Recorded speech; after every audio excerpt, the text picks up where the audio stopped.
좋은 책에서 배우는 행복하게 사는 법. 오늘의 책 친구는 도스토옙스키의 명작 죄와 벌입니다. 안녕하세요 여러분. 혹시 양심의 가책이나 죄책감 때문에 마음이 무거웠던 적 있으신가요? 때론 잘못된 선택 앞에서 스스로를 용서하지 못하거나 속에 숨겨둔 비밀이 마음을 짓누른 적 누구나 한 번쯤은 있었을 겁니다. 오늘 소개할 이 책은 그런 마음의 어둠 속에서 빛과 구원을 찾는 여정에 대한 이야기입니다. 오늘의 책 친구를 소개합니다. 도스토옙스키의 대표작 죄와 벌입니다. 저자 퓨도르 도스토옙스키는 19세기 러시아 문학의 거장이자 인간 심리 탐구의 대가입니다. 그의 작품들은 단순한 줄거리를 넘어 도덕과 죄, 신앙과 구원이라는 근원적인 질문을 던집니다. 그의 문장은 읽는 사람의 양심을 직접 건드리는 힘이 있습니다. 죄와 벌은 1866년에 출간되었습니다. 작가 본인이 겪었던 가난과 병, 사형 선고, 그리고 시베리아 유형의 경험이 이 소설 속에 고스란히 녹아 있습니다. 그는 이 고통을 통해 죄를 저지른 인간이 어떻게 고뇌하고 또 어떻게 구원을 향해 나아가는지를 강렬하고 집요하게 그려냈습니다. 죄와 벌, 그 제목 자체가 메시지입니다. 죄를 저지른 인간에게 벌은 어떻게 찾아오는가? 이 벌은 단순한 법의 심판을 넘어서 내면의 양심, 죄책감, 그리고 인간성의 붕괴까지 포함합니다. 책을 읽기 시작하면 우리 안의 도덕성과 감정이 조용히 그러나 깊게 흔들립니다. 이야기의 중심엔 가난한 대학생 라스콜니코프가 있습니다. 그는 세상에 해가 되는 사람 하나쯤 죽여도 위대한 목적을 위해선 괜찮다 라는 위험한 생각에 사로잡히죠. 그렇게 고리대금업자 노파를 살해하게 됩니다. 하지만 진짜 벌은 그 순간부터 시작됩니다. 그는 자신을 비범한 인간은 도덕의 법을 초월할 수 있다고 믿었습니다. 그러나 살인을 저지른 뒤 찾아온 것은 자유가 아니라 심연 같은 고통이었습니다. 양심은 그를 끊임없이 흔들고 불안, 공포, 고립 속에서 그는 무너져 갑니다. 벌은 법이 아니라 그 자신 안에서 솟구쳐 오릅니다. 그 무너진 라스콜니코프 앞에 한 사람, 소냐가 등장합니다. 가난 때문에 몸을 팔았지만 신앙과 순결한 마음을 잃지 않은 그녀는 그에게 따뜻한 손을 내밉니다. 소냐는 죄를 고백하라 말하고 그와 함께 고통의 길 시베리아 유영지로 향합니다. 이 장면은 사랑이 죄를 감싸 안는 구원의 시작점입니다. 라스콜니코프의 유영 생활을 통해 자신이 저지른 죄의 무게를 진심으로 깨닫게 됩니다. 처음엔 고개를 돌리던 그였지만 소냐의 사랑 속에서 조금씩 자신을 용서하고 세상과 다시 연결되기 시작하죠.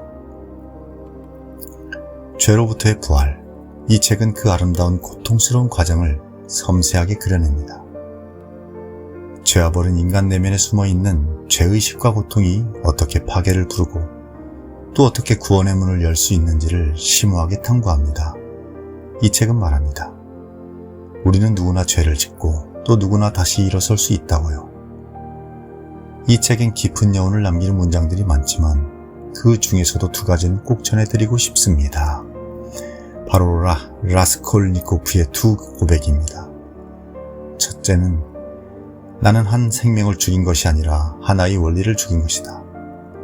자신의 살인을 정당화하는 이 말은 신념이라는 이름 아래 얼마나 쉽게 인간의 생명을 침해할 수 있는지를 보여줍니다. 그는 비범한 인간이라면 도덕의 경계를 넘어도 된다고 믿었죠. 하지만 그 믿음은 결국 그 자신을 무너뜨리는 덫이 됩니다. 두 번째는 새로운 삶은 대가로 얻어지는 것이다. 그것을 위해서는 앞으로의 고통을 감수해야 한다. 진정한 변화와 구원은 쉽게 주어지지 않습니다. 고통 속에서 몸부림치고 자신을 돌아보고 회개하고 그때 비로소 새로운 삶이 시작됩니다.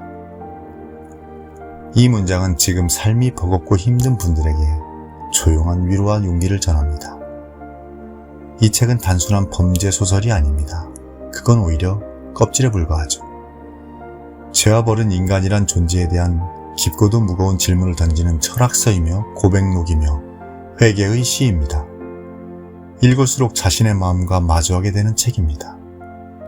이 책을 덮고 나면 우리 삶을 되돌아보게 됩니다. 나는 누구인가? 내 안의 양심은 지금 어떤 목소리를 내고 있는가? 고통은 나에게 어떤 의미를 남겼는가? 죄와 벌은 이런 질문을 우리 각자에게 조용히 건넵니다.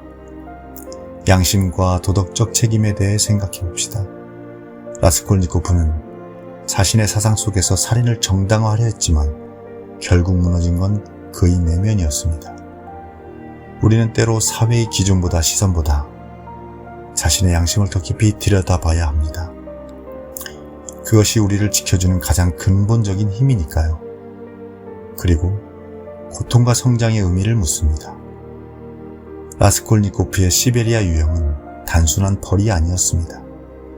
그 고통 속에서 그는 비로소 살아야 할 이유를 발견하게 됩니다. 지금 혹시 고통 속에 계신 분이 있다면 이 책이 전하는 위로와 희망을 느껴보시기 바랍니다. 죄와 벌이 전하는 마지막 메시지는 이것입니다. 진정한 구원은 죄를 직면하고 고통을 받아들이고 사랑과 회개의 길을 걸을 때 시작된다는 것. 그 길은 아프지만 결국 인간을 다시 일으켜 세웁니다.